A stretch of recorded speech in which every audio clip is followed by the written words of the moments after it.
1972 నాటి God father cinema అప్లోడ్తో ప్రారంభమైన iBomma Ravi piracy journey Pawan Kalyan latest OG movie అప్లోడ్తో ముగిసింది.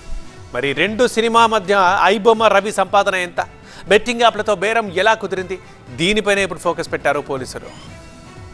కోర్టు అనుమతితో ఐబొమ్మ రవిని కస్టడీలోకి తీసుకుని విచారిస్తున్న పోలీసులు అతని లావాదేవీలపై ఆరాధిస్తున్నారు. యూజర్ల డేటా స్టోర్ చేసిన డేటాబేస్ నుంచి వివరాల్ని రాబడుతున్నారు. ఐబొమ్మ సైట్ ద్వారా రవి ఇప్పటి వరకు 40 కోట్ల రూపాయలు సంపాదించినట్టు పోలీసులు గుర్తించారు. కోట్ల రూపాయల డబ్బు ఏం చేశాడు, ఎక్కడ దాచాడు అనే అంశాలపై ఆరాధిస్తున్నారు. ఐబొమ్మ సైట్ లో గాడ్ ఫాదర్ సినిమాను మొదట అప్లోడ్ చేశానని, ఓజీనే తాను పరిస్థితి చేసిన చివరి సినిమాని విచారణలో చెప్పాడు రవి. ఐబొమ్మ కేసులో ఇమంది రవిని గతంలో 5 రోజుల పాటు విచారించిన పోలీసులు పలు కీలక ఆధారాల్ని సేకరించారు. అయితే తన బ్యాంక్ ఖాతాలకు సంబంధించిన సమాచారం పూర్తి స్థాయిలో దొరకలేదని పోలీసులు భావించారు. ఈ నేపథ్యంలో తన్ని మరోసారి కస్టడీకి కోరారు. న్యాయస్థానం ఆదేశాల మేరకు రవిని చెంచల్గూడ జైలు నుంచి సైబర్ క్రైమ్ పోలీస్ స్టేషన్ కు తరలించారు. విచారణలో రవి నెట్వర్క్ పై సైబర్ క్రైమ్ పోలీసులు మరింత దృష్టి పెట్టారు. ఏంజెలా సర్వర్ లో మాస్క్ ఐపీలపై బెట్టింగ్ యాప్స్ నుంచి జరిగిన లావాదేవీలపై విచారిస్తున్నారు. బెట్టింగ్ యాప్ లావాదేవీలు డొమైన్స్ ఇన్వాయిస్ ల ఆధారంగా ప్రశ్నిస్తున్నారు. ఐబొమ్మ యాప్ లో బెట్టింగ్ యాప్ లను ప్రమోట్ చేయడం ద్వారా రవి భారీగా డబ్బులు సంపాదించినట్టు ఇప్పటికే పోలీసులు వెల్లడించారు. ఆ డబ్బుల్ని క్రిప్టో కరెన్సీ ద్వారా నిఖిల్ అనే తన స్నేహితునికి పంపినట్టు గుర్తించారు. రవిపై ఇతర సైబర్ క్రైమ్ పోలీస్ స్టేషన్లలో కూడా